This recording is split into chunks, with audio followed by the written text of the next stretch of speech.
I've networked with three very important people now. One of them is an environmental scientist. He was the lad I was talking to outside, the ball lad, that lives actually close to me that I didn't even know existed. So you were surprised by the broad breadth of the people who turned out, really. Yeah, definitely. Yeah. So I suppose briefly, who were you involved with, and how did you kind of set this night up? I'm the secretary of the Rescue the River Shannon group, which have organically now grown in partnership with Limerick Against Pollution and the Kappa Farmer Support Group.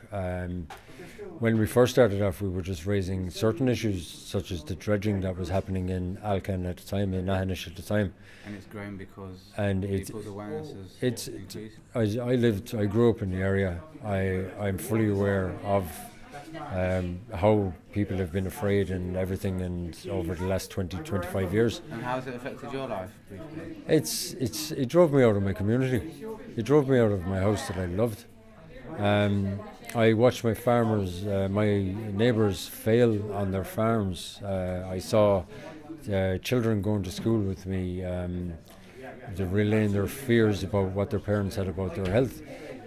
We got tested to find out if there was anything going on with us. So about during the the film, time. Are you happy with the results and the reaction that you had? I'm absolutely delighted with the film.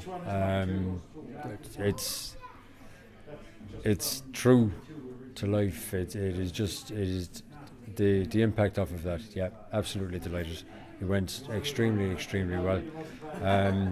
It's nice to actually be able to raise awareness for once, rather than shaking my fist at passing traffic. And do you think that around the wider city of Limerick, people are more responsive and more open to listening to things like this, or are people still kind of closed-minded and disbelieving? Say, It's been my belief from the start that people need to actually visually watch something to take it in. We can read everything out of a book. You can see everything on the internet.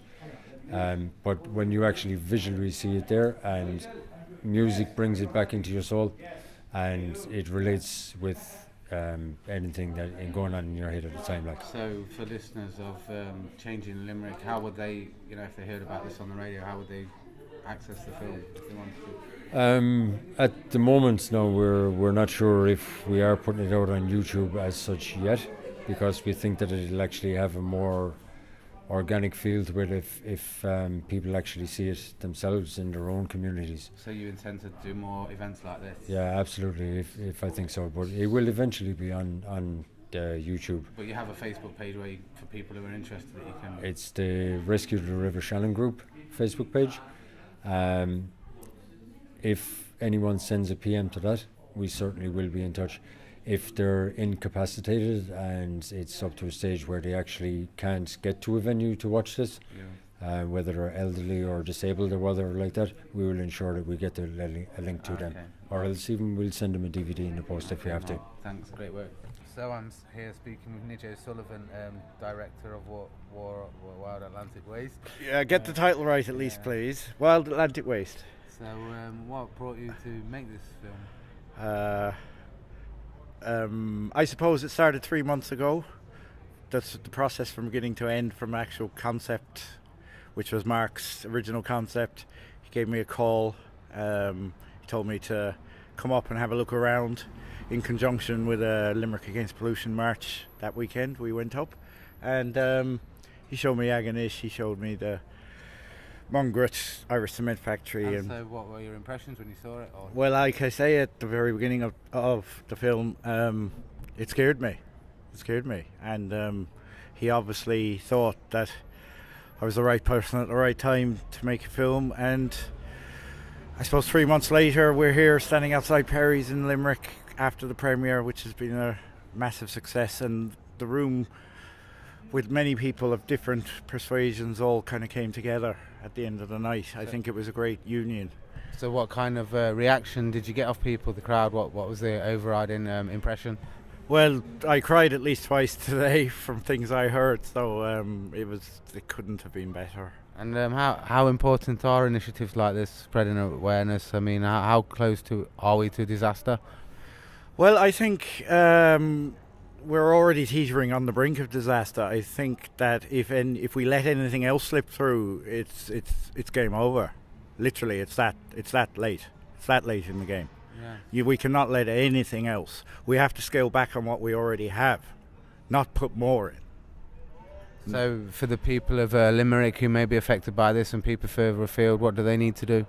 Well, I personally don't believe in trying to campaign to your politicians or anything. I believe in direct action. I believe in union of people, putting petty differences aside.